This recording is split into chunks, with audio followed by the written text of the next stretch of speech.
ಧರ್ಮಸ್ಥಳದಲ್ಲಿ ಸಾವಿರ ಜನ ಭಕ್ತರು ಬಾಳೆಹಣ್ಣು ತೆಂಗಿನಕಾಯಿಗಳನ್ನ ತಂದು ಪೂಜೆ ಮಾಡಿಸ್ತಾ ಇದ್ರು. ಆ ಬಾಳೆಹಣ್ಣುಗಳನ್ನು ತಿನ್ಕೊಂಡು ಆರಾಮಾಗಿರುವಂಥ ಮಂಗಗಳಿಗೆ ಸ್ವಲ್ಪ ಕೆಟ್ಟ ಬುದ್ಧಿ ಬಂತು. ಬರೇ ಬಾಳೆಹಣ್ಣು ತಿನ್ಕೊಂಡಿದ್ದಿದ್ರೆ ನಡೀತಿತ್ತು ಆ ಮರಕಟ್ಟಗಳಿಗೆ. ಅವುಗಳು ಏನು ಮಾಡಿದ್ವು ಅಂತ ಭಕ್ತರು ಕೇವಲ ಬಾಳೆಹಣ್ಣು ತರ್ತಿರಲಿಲ್ಲ, ದೇವ್ರಿಗೆ ಹೋಗ್ಬೇಕಾದ್ರೆ ಊದುಬತ್ತಿ ತರ್ತಾಯಿದ್ರು, ಅಗರಬತ್ತಿ ತರ್ತಾಯಿದ್ರು. ಆ ಕಿಡಿ ಕಣ್ಣಿತವಕ್ಕೆ ಆ ಕಿಡಿ ತೊಗೊಂಡು ಏನು ಮಾಡಿದರು ಅಂತಂದರೆ ಆ ಮಂಗಗಳು ಧರ್ಮಸ್ಥಳಕ್ಕೆ ಬೆಂಕಿ ಹಚ್ಚು ಕೆಲಸ ಮಾಡೋಕ್ಕೆ ಶುರು ಮಾಡಿಬಿಟ್ಟು ಆ ಕಿಡಿ ಬೆಂಕಿ ಆಗ್ಲಿಕ್ಕೆ ಶುರು ಆಯಿತು. ನೋಡ್ತಾ ನೋಡ್ತಾ ಒಂದು ಮಂಗ ಇನ್ನೊಂದು ಮಂಗ ಸೇರಿಕೊಂಡು ಸ್ಲೋಲಿ ನಿಧಾನವಾಗಿ ಏನು ಮಾಡೋಕ್ಕತ್ತು ಆ ಬೆಂಕಿ ಹಚ್ಚು ಕೆಲಸ ಮಾಡೋಕ್ಕೆ ಶುರು ಮಾಡಿ ಕ್ಷಣದಲ್ಲಿ ಆ ಬೆಂಕಿ ಜೋರಾಗಿ ಆವರಿಸ್ಲಿಕ್ಕೆ ಶುರು ಆಯಿತು. ಅಲ್ಲೇ ಒಂದು ಗಿಳಿ ಇತ್ತು, ಅದು ತನ್ನ ಮಕ್ಕಳ ಗೂಡು ಕಟ್ಟಿತ್ತು. ಅದು ಸುಮ್ಮನೆ ಸ್ವಲ್ಪ ಹೋಗಿತ್ತು ತನ್ನ ಮಕ್ಕಳಿಗೆ ಆಹಾರ ತೆಗೆದುಕೊಂಡು ಬರಬೇಕು ಅಂಥೇಳಿ. ಬರುತ್ತಳವಾಗಿ ಅದೇನು ಗೂಡಿಟ್ಟಿತ್ತಲ್ಲ, ಗೂಡಿನಲ್ಲಿರುವಂಥ ಸಣ್ಣ ಗಿಳಿಗಳು ಕೂಡ ಅವು ಸುಟ್ಟು ಕರಗಲಾಗಿದ್ದು. ಅದು ನೋಡಿತು, ಒಂದು 4 ಕಣ್ಣೀರು ಹಣ್ಣಿ ಹಾಕ್ತು. ಆದರೆ ಗಿಳಿ ಏನು ಮಾಡಿತು, ಸುಮ್ಮನೆ ಕುತ್ಕೋಲಿಲ್ಲ. ಅದು ಈ ಕಡೆ ಮಂಗಗಳು ಬೆಂಕಿ ಹಚ್ಚಕ್ಕೆ ಶುರು ಮಾಡಿದ್ದು.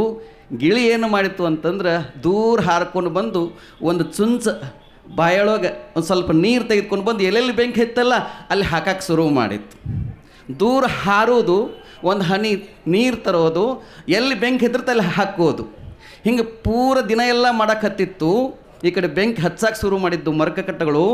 ಅಲ್ಲೊಬ್ಬ ಸಂತ ಇದನ್ನು ಮಾಡೋದನ್ನು ನೋಡ್ದ. ನೋಡಿ ಆ ಗಿಳಿ ಕರೆದ, ಏ ಗಿಳಿ, ನಿನಗೆ ಬುದ್ಧಿ ಇಲ್ಲವೇನು?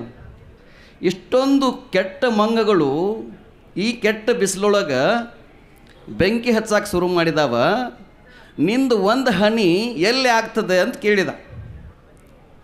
ನೀನು ಹಾಕುವ ಒಂದು ಹನಿಯಿಂದ ಹೆಂಗೆ ಆಗ್ತದೆ ಅಂತ ಕೇಳಿದ. ಅದಕ್ಕೆ ಆ ಮಂಗ ಹೇಳಿತು, ಸಂತ್ರೆ ಗೊತ್ತಿರಲಿ, ನಾಳೆ ಬೆಂಕಿ ಹಚ್ಚಿದವರು ಸಾಯ್ತಾರೆ, ನಾನು ಸಾಯ್ತೇನೆ. ನಾಳೆ ನಾವು ಮೇಲೆ ಹೋಗ್ತೀವಿ, ಯಮಲೋಕ ಹತ್ರ ಹೋಗ್ತೀವಿ. ಅವನ ಹತ್ರ 2 ಬುಕ್ ಇರ್ತಾವೆ. ಒಂದು ಬುಕ್ನಲ್ಲಿ ಬೆಂಕಿ ಹಚ್ಚಿದವ್ರ ಲಿಸ್ಟ್ ಇರ್ತದೆ, ಇನ್ನೊಂದು ಬುಕ್ನಲ್ಲಿ ಬೆಂಕಿ ಆರಿಸೋರ ಲಿಸ್ಟ್ನಲ್ಲಿ ಇರ್ತದೆ. ನಾನು ಬೆಂಕಿ ಆರಿಸೋರ ಲಿಸ್ಟ್ನಲ್ಲಿ ಇರ್ತೀನಿ, ಅದಕ್ಕಾಗಿ ಇದನ್ನು ಮಾಡಕತ್ತೇನೆ ಅಂತ ಹೇಳಿತ್ತು. ನೆನಪಿರಲಿ ಸಂತ್ರೆ, ನಿಮ್ಮಂಥ ಸಂತರು ಸುಮ್ಮ ಕೂತ್ಕೊಂಡಿದ್ರಿಂದ ಬೆಂಕಿ ಹಚ್ಚಾಗ್ತದೆ, ನನ್ನ ಜೊತೆಗೆ ನೀವು ಬರ್ರಿ ಅಂತ ಹೇಳಿತ್ತು. ಇವತ್ತು ಈ ಗಿಳಿ ಬಂದಕ್ಕೆ ಈ ಸಂತರು ಬಂದಾರ. ಈ ನಾಡಿನಲ್ಲಿರುವಂಥ ಕೇವಲ ಒಬ್ಬ ಸ್ವಾಮಿಗಳು. ವಸಂತ ಬಂದಾಗಿದೆ, ಕಾಗೆಗಳ ಕರ್ಕಶ ಖತಮ್ ಆಗ್ತಾ ಇದೆ. ಕೋಗಿಲೆಗಳು ಇಂಪಾದ ನಾದವನ್ನು, ಗಿಳಿಗಳ ಇಂಪಾದ ನಾದವನ್ನು ಕೇಳುವ ಸಮಯ ಬಂದಿದೆ. ಈ ನಾಡಿನಲ್ಲಿರುವಂತಹ ಮಠಾಧೀಶರು, ಪೀಠಾಧೀಶರು, ಸ್ವಲ್ಪ ನಿಮಗೆ ನೆನಪಿರಲಿ, ಇವತ್ತು ಧರ್ಮಸ್ಥಳ ಹೆಗಡೆಯವರೆಗೆ ಬಂದಿದೆ. ಆ ಧರ್ಮಸ್ಥಳಕ್ಕೂ ನಮಗೇನು ಅಂತ ಸಂಬಂಧ ಅಂತ ತಿಳ್ಕೊಳ್ಳಿಕ್ಕೆ ಹೋಗಬೇಡಿ. ಪಕ್ಕದ ಮನೆಗೆ ಬೆಂಕಿ ಹತ್ತಿದಾಗ ನೀವು ಖುಷಿಯಾಗಿರ್ಲಿಕ್ಕೆ ಹೋಗಬೇಡಿ, ಆ ಬೆಂಕಿ ನಾಳೆ ನಿಮ್ಮ ಮನೆಗೆ ಆವರಿಸ್ಕೊಳ್ತದೆ. ಇವತ್ತು ಧರ್ಮಸ್ಥಳಕ್ಕೆ ಬಂದಿದೆ, ಅದಕ್ಕೆ ಈ ಸಂದರ್ಭದಲ್ಲಿ ನಾವು ಸುಮ್ಮ ಕೂತ್ಕೊಳ್ಳುವಂಥ ಜಾಯಮಾನ ಆಗಬಾರದು. ಶತಮಾನಗಳಿಂದ 200 ವರ್ಷಗಳ ಹಿಂದೆ ಬ್ರಿಟಿಷರು ಭಾರತಕ್ಕೆ ಬಂದ್ರಲ್ಲ, ಈ ದೇಶದಲ್ಲಿ ಸಾವಿರ ಜನ ಚಕ್ರವರ್ತಿಗಳಿದ್ದರು, ರಾಜರಿದ್ದರು. ಎಲ್ಲ ಬ್ರಿಟಿಷರು ಏನು ಮಾಡಿದರು ಅಂತಂದ್ರೆ ಚಕ್ರವರ್ತಿಗಳನ್ನೆಲ್ಲ ಗುಲಾಮ್ ಮಾಡಿಬಿಟ್ರು. ಕಿತ್ತೂರು ಚೆನ್ನಮ್ಮ ಬ್ರಿಟಿಷರ ವಿರುದ್ಧ ಹೋರಾಟ ಮಾಡಿದಳಲ್ಲ, ಮೊದಲೇ ಗೆದ್ದಳಲ್ಲ. ಗೆದ್ದಾಗ ಅವ್ರ ಜೊತೆ ಯಾರಿದ್ರು? ಕೇವಲ 284 ಹಳ್ಳಿಗಳ ಸಣ್ಣ ಒಂದು ಆಸ್ಥಾನ. ಅವಳು ಯಾರು ನಂಬಿದಳು ಅಂತಂದರೆ, ಸೂರ್ಯ ಮುಳುಗದ ಸಾಮ್ರಾಜ್ಯಕ್ಕೆ ಚಾಲೆಂಜ್ ಮಾಡಬೇಕಾದ್ರೆ ಅವ್ರ ಹತ್ತಿರ ಸಂಗೊಳ್ಳಿ ರಾಯನ ಇದ್ದ, ಒಡ್ಡರ ಯಲ್ಲಪ್ಪ ಇದ್ದ, ಅಮಟೂರು ಬಾಳಪ್ಪ ಇದ್ದ. ಹಾಗಾಗಿ ಮೊದಲ ಯುದ್ಧ ಗೆದ್ದಳು. 2ನೇ ಯುದ್ಧ ಸೋತಳು. ಯಾಕಪ್ಪ ಅಂತಂದರೆ, ಯಾರಿಂದ ಸೋತಳು? ಬ್ರಿಟಿಷರು ಅವಳನ್ನ ಸೋಲಿಸೋಕ್ಕಾಗ್ತಿರ್ಲಿಲ್ಲ. ಅವಳ ಜೊತೆಗಿದ್ದವರೇ ಮಲ್ಲಪ್ಪ ಶೆಟ್ಟಿ ಅಂತವರು ಯಾವ ಯುದ್ಧ ಮಾಡುವಾಗ ಗನ್ನುಗಳ ಪೌಡ್ರ್ ಹಾಕೋ ಬದಲು ಸಗಣಿ ತುಂಬಿಟ್ರು. ಇವತ್ತು ಧರ್ಮಸ್ಥಳದ ಮಲ್ಲಪ್ಪ ಶೆಟ್ಟಿ ಯಾರಂತ ಈಗಾಗಲೇ ಎಲ್ಲರಿಗೂ ಗೊತ್ತಾಗಿದೆ. ಆ ಮಲ್ಲಪ್ಪ ಶೆಟ್ಟಿ ಅಂತ ಎಲ್ಲರಿಗೆ ಅವರ ಬತ್ತಲೆ ಆಗುವ ಸಮಯ ಬಂದದ. ಆ ಕಾರಣಕ್ಕಾಗಿ ಇದು ಗುಲಾಮಗಿರಿಯ ಕಾಲ ಮುಗಿದು ಹೋಯಿತು. ಒಬ್ಬ ಚಕ್ರವರ್ತಿ ಬಂದದನ. ಈ ಚಕ್ರವರ್ತಿ ಏನು ಮಾಡಕತ್ತಾನ? ಅವನು ಒಬ್ಬನೇ ಹಾಕಲ್ಲ, ಇದು ಎಲ್ಲರೂ ಚಕ್ರವರ್ತಿ ಆಗುವ ಕಾಲ ಬಂದದ. ನಮ್ಮನ್ನು ಯಾರು ಉಳಿಸ್ತಾರಂತ ತಿಳ್ಕೊಳಕ್ಕೆ ಹೋಗಬೇಡಿ, ನಮ್ಮನ್ನು ನಾವೇ ಉಳಿಸ್ಕೋಬೇಕಾಗಿದೆ. ಈ ಸಂದರ್ಭದಲ್ಲಿ ವೀರೇಂದ್ರ ಹೆಗಡೆಯವರು ಭಾಳ ಜನ ಸ್ವಾಮೀಜಿಯವರು ಕೇಳಿದರು, ಯಾಕೆ ಸ್ವಾಮೀಜಿ, ಯಾವ ಸ್ವಾಮೀಜಿ ಮಾತಾಡ್ತಾ ಇಲ್ಲ, ನೀವೇ ಸುಮ್ಮನೆ ಯೋಗ ಮಾಡಿಕೊಂಡು ಆರಾಮಿರೋ ಬದಲು ಒಂದು ಕರ್ನಾಟಕ ಒಂದು ದೊಡ್ಡ ಪೀಠದ ಪೀಠಾಧ್ಯಕ್ಷರಾಗಿ ಇರೋ ಬದಲು ಯಾಕೆ ನೀವು ಇದೆಲ್ಲ ಯಾಕೆ ಬೇಕು ಅಂತ ಕೇಳಿದರು. ನಾನು ಹೇಳಿದೆ, ನನಗೂ ಧರ್ಮಸ್ಥಳಕ್ಕೂ ಭಾಳ ನಂಟದ ಅಂತ ಕೇಳಿ. ಅದೇನು ಅಂತ ಕೇಳಿದೆ ನಾನು. 2003ನೇ ಇಸವಿಯಲ್ಲಿ ಇವತ್ತು ಇಳಕಲ್ಲದ ಮಹಾನ್ ತಪ್ಪುಗಳಂತಿದ್ದಾರೆ, ಅವರಿಗೆ ಕಾಯಿಲೆ ಬಂತು. 1 ವರ್ಷ ರಾಜ್ಯದಲ್ಲಿರುವಂಥ ಎಲ್ಲ ವೈದ್ಯರಿಗೆ ತೋರಿಸಿದ್ರು, ಆ ಕಾಯಿಲೆ ಗುಣಮುಖ ಆಗಲಿಲ್ಲ. ಕೊನೆಗೆ ಅವರನ್ನು ಕರ್ಕೊಂಡು ಹೋಗಿದ್ದೆಲ್ಲಪ್ಪ ಅಂತ ಧರ್ಮಸ್ಥಳದ ಶಾಂತಿವನಕ್ಕೆ. ನಾನು ಅವ್ರ ಸೇವೆ ಮಾಡ್ತಾ ಇದ್ದೆ. ಆಗ ಯೋಗವನ್ನು ನನ್ನ ಪಾಡಿಗೆ ನಾನು ಮಾಡ್ಕೊಂಡಿದ್ದೆ, ಅದನ್ನು ಯೋಗವನ್ನು ಪ್ರೊಫೆಷನಾಗಿ ತೆಗೆದುಕೊಂಡಿರಲಿಲ್ಲ. 15 ದಿನ ಆ ಶಾಂತಿ ವನದೊಳಗಿದ್ದಾಗ ಅಲ್ಲಿಯ ವಾತಾವರಣ, ಅಲ್ಲಿಯ ಸೇವೆ, ಆ 15 ದಿನದಲ್ಲಿ ಅವರು ಕೊಟ್ಟಂಥ ಟ್ರೀಟ್ಮೆಂಟಿಂದ ನಮ್ಮ ಸ್ವಾಮೀಜಿಯವರು ತುಂಬ ಚೆನ್ನಾಗಿ ಆದರು, ತುಂಬ ಹೆಲ್ದಿ ಆದರು. ದಿನಕ್ಕೆ 20 ಗುಳಿಗೆ ಅಂತ ಇದ್ದದ್ದು 15 ದಿನದಲ್ಲಿ ಎಲ್ಲ ಗುಳಿಗೆ ನಿಲ್ಲಿಸಿಬಿಟ್ರು. ಕೊನೆಗೆ ಧರ್ಮಸ್ಥಳದ ಹೆಗಡೆಯವರನ್ನು ನಾವು ಮತ್ತು ಇವತ್ತು ಆ ಸ್ವಾಮೀಜಿಯವರು ಇದ್ದಾರೆ, ಅವರು ಭೇಟಿಯಾಗಲಿಕ್ಕೆ ಹೋದೀವಿ. ಆವಾಗ ಹೆಗಡೆಯವರು, ಸ್ವಾಮೀಜಿಯವರು ನನ್ನ ಪರಿಚಯ ಮಾಡಿಸ್ಕೊ, ಇವರು ಭಾಳ ಚಂದ ಯೋಗ ಪ್ರಾಕ್ಟೀಸ್ ಮಾಡ್ತಾರೆ ಅಂತಂದರು. ಆವಾಗ ಧರ್ಮಸ್ಥಳದ ಹೆಗಡೆಯವರು ನನಗೆ ಹೇಳಿದ್ದು ಇನ್ನೂ ನನಗೆ ನೆನಪಿದೆ. 2003ನೇ ಇಸವಿಯಲ್ಲಿ ಅವರು ಹೇಳಿದ್ದು, ವಚನಾನಂದ ಸ್ವಾಮಿಗಳೇ, ನಿಮ್ಮ ಪಾಡಿಗೆ ಯೋಗ ಮಾಡೋದು ದೊಡ್ಡದಲ್ಲ, ನೀವು ಯೋಗ ಶಿಕ್ಷಕರಾಗಬೇಕು, ಯೋಗವನ್ನು ಕಲಿಬೇಕು, ಅದಕ್ಕಾಗಿ ನೀವು ಋಷಿಕೇಶ್ಗೆ ಹೋಗಿ ಅಂತ ಹೇಳಿದವರೇ ವೀರೇಂದ್ರ ಹೆಗಡೆಯವರು. ಇವತ್ತು ನಾನು ಏನಾದರೂ ಇಲ್ಲಿ ಬಂದುಕೊಂಡು ಯೋಗವನ್ನು ಹೇಳಿಕೊಟ್ರೆ ಶ್ವಾಸ ಗುರುವಿಗೆ ಶ್ವಾಸ ತುಂಬಿದ್ದವರು ಅಂತಂದ್ರೆ ವೀರೇಂದ್ರ ಹೆಗಡೆ ಅವರು. ಆ ಯೋಗದಕ್ಕೆ ನಮ್ಮ ಪೀಠ ಬಂದಿದೆ. ಆ ಯೋಗನೇ ಇಲ್ಲ ಅಂತಂದರೆ ಉಳಿದೆಲ್ಲ ತೊಗೊಂಡು ಏನು ಮಾಡೋದು ರೀ? ಆ ಕಾರಣಕ್ಕಾಗಿ ಇದು ಗಿಳಿಯಾರವರು ಹೇಳಿದ್ರಲ್ಲ, ವಸಂತ ಗಿಳಿಯಾರವರು, ಈಗಾಗಲೇ 3 ದಿನಗಳ ಹಿಂದೆ ಈ ದೇಶದ ಗೃಹ ಸಚಿವರಿಗೆ ನಾವು ಪತ್ರವನ್ನು ಬರೆದಿದ್ದೇವೆ. ಇದರ ಷಡ್ಯಂತ್ರ ಬಯಲಾಗಬೇಕು. ಗೆಳೆಯವರು ಹೇಳಿದಾಗ ಇದು NIA ತನಿಖೆ ಆಗಬೇಕು.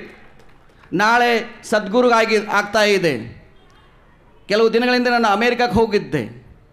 ಕಳೆದ 10-15 ವರ್ಷಗಳಲ್ಲಿ ಅಮೇರಿಕಾ ದೇಶದಲ್ಲಿ ಕಡಿಮೆದು 1,000 ದೇವಸ್ಥಾನಗಳು ಎದ್ದು ನಿಂತುಕೊಂಡಿದ್ದಾವೆ.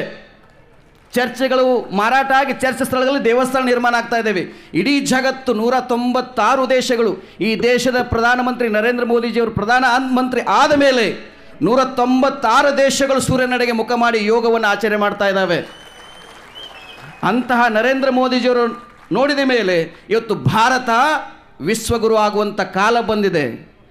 ವಿದೇಶಿ ಕೆಲವು ಮಾಧ್ಯಮಗಳು, ಕೆಲವು ವ್ಯಕ್ತಿಗಳು ಭಾರತದ ಧರ್ಮಕ್ಕೆ ಕಳಂಕವನ್ನು ತರುವಂತಹ ಕಾರ್ಯವನ್ನು ಮಾಡ್ತಾ ಇದ್ದಾರೆ. ಅವರ ಉದ್ದೇಶ ಏನು? ಅವರು ಸಣ್ಣ ಪುಟ್ಟ ವ್ಯಕ್ತಿಗಳನ್ನ ಟಚ್ ಮಾಡ್ತಾ ಇಲ್ಲ. ಅವರು ಭವ್ಯವಾಗಿ ದಿವ್ಯವಾಗಿ ಬೆಳೆದಿರುವಂತಹ ಧರ್ಮಸ್ಥಳ ಅಂತ ಆಲದ ಮರಗಳನ್ನು ಕಟ್ ಮಾಡಿದ ಸಣ್ಣ ಪುಟ್ಟ ಗಿಡಗಳನ್ನು ಆಮೇಲೆ ನೋಡ್ಕೋಬೋದು ಅಂತ ತಿಳ್ಕೊಂಡಿದ್ದಾರೆ ಅವರು. ಅದಕ್ಕೆ ನಾವು ಹೇಳೋದು, ನೀವೆಲ್ಲರೂ ಪ್ರತಿಯೊಬ್ಬರು ಜಾಗೃತ ಆಗಬೇಕು. ಇದು ಪಕ್ಷಾತೀತ. ನಮ್ಮದು ಯಾವ ಪಕ್ಷ ಅಂತ ಕೇಳಬಹುದು. ನಮ್ಮದು ಭಕ್ತಿ ಪಕ್ಷ, ನಮ್ಮದು ಧರ್ಮ ಪಕ್ಷ.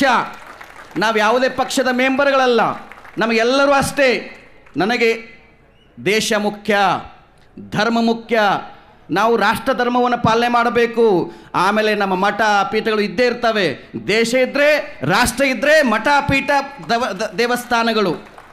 ಆ ಹಿನ್ನೆಲೆಯಲ್ಲಿ ಇವತ್ತು ಹೆಗಡೆಯವರಿಗೆ ಎಷ್ಟೊಂದು ಕೀಳು ಭಾಷೆಯಲ್ಲಿ ಮಾತನಾಡಿದರು.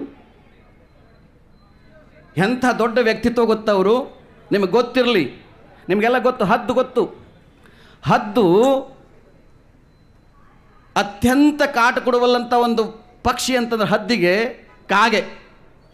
4-6 ಕಾಯಿಗಳು ಏನು ಮಾಡ್ತಾವಂತಂದರೆ ಒಂದೇ ಸಮನೆ ಹದ್ದಿನ ಬೆನ್ನ ಮೇಲೆ ಏರ್ತಾವೆ. ಹೆಂಗೆ ಶನಿ ಹೆಗಲಿ ಇರೋದಂತಾರಲ್ಲ, ಹಂಗೆ ಬೆನ್ನಿನ ಮೇಲೆ ಕುತ್ಕೊಂಡು ಅವು ಪಕ್ಕ ಕೀಳೋದು, ಚುಚ್ಚೋದು ಮಾಡೋಕ್ಕೆ ಶುರು ಮಾಡ್ತಾವೆ. ಅವಾಗ ಹದ್ದು ಏನು ಮಾಡ್ತದೆ ಗೊತ್ತಾ? ಆ ಕಾಗೆಗಳು ಕೀಳುವಂಥ ಕೆಲಸಕ್ಕೆ, ಆ ಕೊಡುವ ಕಾಟಕ್ಕೆ ತಲೆ ಕೆಡಿಸೋದಿಲ್ಲ. ಸುಮ್ಮನೆ ಏನು ಮಾಡ್ತದೆ ಅಂತಂದರೆ ಆ ಹದ್ದು ನಿಧಾನವಾಗಿ ಮೇಲೆ ಹಾರ್ಲಿಕ್ಕೆ ಶುರು ಮಾಡ್ತದೆ. ಸ್ಲೋಲಿ ಮೇಲೆ ಹಾರಕ್ಕೆ ಶುರು ಮಾಡ್ತದೆ. ಎಷ್ಟು ಹಾರ್ತದೆ ಅಂತಂದ್ರೆ ಆಕ್ಸಿಜನ್ ಕಡಿಮೆ ಆಗಬೇಕು ಅಷ್ಟು ಮೇಲೆ ಹಾರ್ತದೆ. ಆಕ್ಸಿಜನ್ ಕೊರತೆ ಆದ ಮೇಲೆ ಒಂದಕ್ಕೆ ಒಂದು ಕಾಯಿಗಳು ಕೆಳಗೆ ಬೀಳಕ್ಕೆ ಶುರು ಮಾಡ್ತಾವೆ. ಈ 3-4 ಕಾಯಿಗಳು ಬಿದ್ದಿದ್ದಾವೆ ಈಗ. ಅಂತಹ ಧರ್ಮಕ್ಷೇತ್ರಗಳು ಹದ್ದಾಗಿ ಇವು ಎಷ್ಟೇ ಟೀಕೆಗಳು ಬರಲಿ, ಎಷ್ಟೇ ನೋವುಗಳು ಬರಲಿ, ಹೆಗಡೆಯವರು ಧರ್ಮ ಕಾರ್ಯವನ್ನು, ಸಾಮಾಜಿಕ ಕಾರ್ಯವನ್ನು, ಅವರಿರುವಂಥ ಬದ್ಧತೆ, ನಾಡಿನ 1000 ಮಠಾಧೀಶ 1008 ಮಠಾಧೀಶ ಒಂದು ಕಡೆ ತೆಗೆದುಕೊಂಡು ಬನ್ನಿ, ಅಖೇಲ ಧರ್ಮಸ್ಥಳ ಹೆಗಡೆ ಒಬ್ಬರು. ನಾನು ಕಳೆದ 1 ತಿಂಗಳಿಂದ ಇಡೀ ಕರ್ನಾಟಕದಲ್ಲಿ 18 ಜಿಲ್ಲೆಗೆ ಪ್ರವಾಸ ಮಾಡಿದ್ದೇನೆ. ಹರಶ್ರಾವಣದಲ್ಲಿ ಯಾವುದೇ ಊರಿಗೆ ಹೋದರೆ ಅಲ್ಲಿ ಸಾವಿರಾರು ಜನ ಹೆಣ್ಣು ಮಕ್ಕಳಿಗೆ ಉದ್ಯೋಗವನ್ನು ಕೊಡ್ತಾ ಇದ್ದಾರೆ. ಯಾವುದೇ ಒಂದು ಊರಲ್ಲಿ ಒಂದು ದೇವಸ್ಥಾನ ನಾಶ ಆಗ್ತಾ ಇದ್ದರೆ, ಅಳಿವಿನ ಅಂಚಿನಲ್ಲಿದ್ದರೆ ಅಂತಹ ದೇವಸ್ಥಾನಗಳನ್ನು ಪುನರುತ್ಥಾನ ಮಾಡಿರುವಂತಹ ವೀರೇಂದ್ರ ಹೆಗಡೆಯವರು. ಕೆರೆಗಳು, ನಮ್ಮ ರೈತರ ಕೆರೆಗಳು ಮಳೆ ಬರದೇ ಇದ್ದಾಗ ಕೆರೆಗಳು ಅಭಿವೃದ್ಧಿ ಆಗಬೇಕು ಅಂತೂ ಸಾವಿರಾರು ಕೆರೆಗಳನ್ನು ಕಟ್ಟಿದಂತಹ ಮಹಾತ್ಮ, ಅವನಿಗೆ ಆಕಾಶಕ್ಕೆ ಉಗ್ಯಕ್ಕೆ ಹೋಗಿದ್ರಿ, ಆ ಆಕಾಶಕ್ಕೆ ನೀವು ಉಗ್ಯಕ್ಕೆ ಹೋದ್ರೆ ಅದು ಆ ಉಗುಳು ನಿಮ್ಮ ಮ್ಯಾಗೆ ಬೀಳ್ತದೆ ಅಂತ ಗೊತ್ತಿರಲಿಲ್ಲ. ಇದು ವಿಜಯೋತ್ಸವದ ಕಾಲ. ಇದು ಆ ಮೂಲಕವಾಗಿ ಇವತ್ತು ಬಹಳಷ್ಟು ಜನ ಯೂಟ್ಯೂಬರ್ ಬಂದಿದ್ದಾರೆ. ಒಂದು 3-4 ಜನ ಯೂಟ್ಯೂಬರು ಅವರು ಧರ್ಮಕ್ಷೇತ್ರದ ಬಗ್ಗೆ ಅಪಪ್ರಚಾರ ಮಾಡೋಕ್ಕೆ ಶುರು ಮಾಡಿದರು. ನಾನು ಹೇಳ್ತೀನಿ, ನಾ ಇಲ್ಲಿ ನೆರೆದಿರುವಂಥ ಎಲ್ಲ ಯುವಕರಿಗೆ ಹೇಳ್ತೀನಿ, ನಿಮ್ಮ ಹತ್ರ ಸೋಷಿಯಲ್ ಮೀಡಿಯಾಗಳಿದ್ದಾವೆ, ನೀವೆಲ್ಲ ಕೂಡ ಜಾಣತಾಳದಲ್ಲಿ ಇದ್ದೀರಾ, ನಿಮ್ಮ ಹತ್ರ ಯೂಟ್ಯೂಬ್ ಇದೆ. ನೀವು ಕೂಡ ಅಧರ್ಮದ ಕಾರ್ಯ ಹೆಚ್ಚಾದಾಗ ಧರ್ಮದ ಕಾರ್ಯಗಳು ಹೆಚ್ಚಾಗಬೇಕು. ಇನ್ನು ಪ್ರತಿಯೊಬ್ಬರೂ ಯೂಟ್ಯೂಬ್ನಲ್ಲಿ ಧರ್ಮಸ್ಥಳದ ಕಾರ್ಯವನ್ನು ಹೇಳಬೇಕು, ಯಾವ ನಾಡಿನ ಮಠಗಳ ಕಾರ್ಯವನ್ನು ಹೇಳಬೇಕಂಗಾಗಬೇಕು. ಇವತ್ತು ಅಲ್ ಜಜೀರಾ ಅನ್ನುವಂಥ ಒಂದು ಚಾನಲ್, ವಿದೇಶಿ ಚಾನಲ್, ಅದು ಧರ್ಮಸ್ಥಳದ ಬಗ್ಗೆ ಒಂದು ಡಾಕ್ಯುಮೆಂಟ್ ಮಾಡ್ತದೆ. ಇದರ ಅರ್ಥ ಏನಿದು? ಇವತ್ತು ಕರ್ನಾಟಕದಲ್ಲಿ ಚಿಕ್ಕಮಗಳೂರು, ಶಿವಮೊಗ್ಗ, ಕರಾವಳಿ ಭಾಗದಲ್ಲಿ ಮೊದಲು ಹೇರಳವಾಗಿ ಧರ್ಮಾಂತರ ಕಾರ್ಯ ನಡೀತಾ ಇತ್ತು. ಇವತ್ತು ಅದು ನಿಂತಿದೆಯಲ್ಲ, ಇವರಿಗೆ ಆದಾಯ ನಿಂತಿದೆ, ವಿದೇಶಿಯಿಂದ ಬರ್ತಾ ಇರುವಂಥ ಆದಾಯ ನಿಂತಿದೆ ಮೋದಿಜಿಯವರು ಬಂದ ಮೇಲೆ. ಅದಕ್ಕೆ ಈ ವಾಮ ಮಾರ್ಗವನ್ನು ಹಿಡಿದಾರೆ. ಈ ವಾಮಪಂಥಿಗಳನ್ನು ಹೆಡೆಮುರಿ ಕಟ್ಟುವಂಥ ಸಮಯ ಬಂದಿದೆ ನಾವು ಬಂಧುಗಳೇ. ಆ ಕಾರಣಕ್ಕಾಗಿ ನಾವೆಲ್ಲ ಒಂದಾಗಬೇಕು. ಹಳೆ ಮತದ ಕೊಳೆಯೆಲ್ಲ ಕೊಚ್ಚಿ ಹೋಗಲಿ, ಹೊಸ ಮತದ ಹೊಳೆಯಲ್ಲಿ ಅಂತ ಹೇಳ್ತಾರೆ. ಬರಲಿ ವಿಜ್ಞಾನ ಸದ್ಬುದ್ಧಿ ಅಂತ ಹೇಳ್ತಾರೆ ರಾಷ್ಟ್ರಕವಿ ಕುವೆಂಪು ಅವರು. ಆ ನಿಟ್ಟಿನಲ್ಲಿ ಇವತ್ತು ಧರ್ಮಕ್ಷೇತ್ರದ ಈ ಧರ್ಮ ರಕ್ಷಣಾ ವೇದಿಕೆ ಮೂಲಕ ನಾವು ಹೇಳೋದು, ಕೇವಲ ವಚನಾನಂದ ಸ್ವಾಮೀಜಿಯವರು ನಮಗೇನು ಸ್ವಾರ್ಥ ಇಲ್ಲ ರೀ ಇದರಲ್ಲಿ. ಯಾಕಂತಂದರೆ ನನಗೆ ಮಠ ಮುಖ್ಯ ಅಲ್ಲ,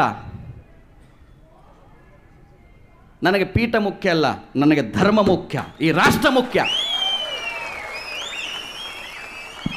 ನಮ್ಮನ್ನು ಯಾರು ಏನು ಕಿತ್ಕೊಳ್ಳೋಕ್ಕಾಗಲ್ಲ, ಎಲ್ಲವನ್ನು ಕಿತ್ಕೋಬಹುದು. ಸನ್ಯಾಸವನ್ನು ಯಾವನೂ ಕಿತ್ಕೊಳ್ಳೋಕ್ಕಾಗಲ್ಲ. ಆ ಸನ್ಯಾಸ ನಾವುಗಳು.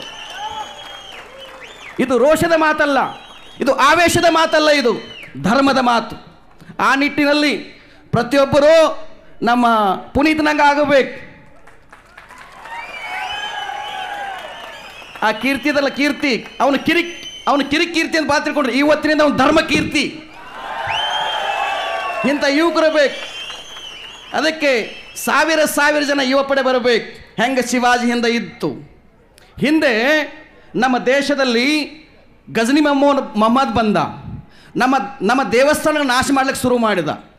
ಈ ನಾಶ ಮಾಡುವಂಥ ಸಂದರ್ಭದಲ್ಲಿ ರಾಜರಿದ್ರಲ್ಲ, ಆ ರಾಜರು ದೇವಸ್ಥಾನದ ಮೇಲೆ ದಾಳಿ ನಡೆದಾಗ ಯುದ್ಧ ಮಾಡಬೇಕು ಮಾಡಬಾರ್ದಂತೆ ಪುರೋಹಿತರನ್ನು ಕೇಳಿದ್ರಂತೆ. ಇದು ಮುಹೂರ್ತ ಸರಿ ಇದೇನ್ರಿ, ಚೆಕ್ ಮಾಡಿರಿ, ಈಗ ಯುದ್ಧ ಮಾಡಬಹುದು ಅಂಥೇಳಿ. ಇವರು ಮುಹೂರ್ತ ಕೇಳುವಾಗ ಎಲ್ಲ ದೋಷ ಹೋಗ್ಬಿಟ್ಟಿದ್ರು. ಅವರು ಉಳಿದಿದ್ದೇನು, ಚಕ್ರವರ್ತಿಗಳೆಲ್ಲ ಗುಲಾಮರಾಗಿಬಿಟ್ರು. ಇವತ್ತು ಮತ್ತೆ ಗುಲಾಮಗಿರಿಯಿಂದ ಚಕ್ರವರ್ತಿ ಆಗುವ ಕಾಲ ಬಂದಿದೆ.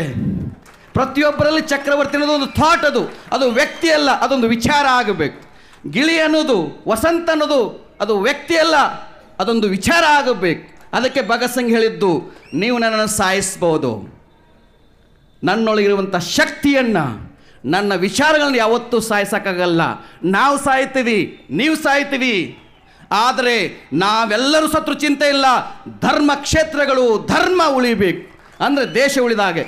ಎಲ್ಲರಿಗೂ ನಮಸ್ಕಾರ.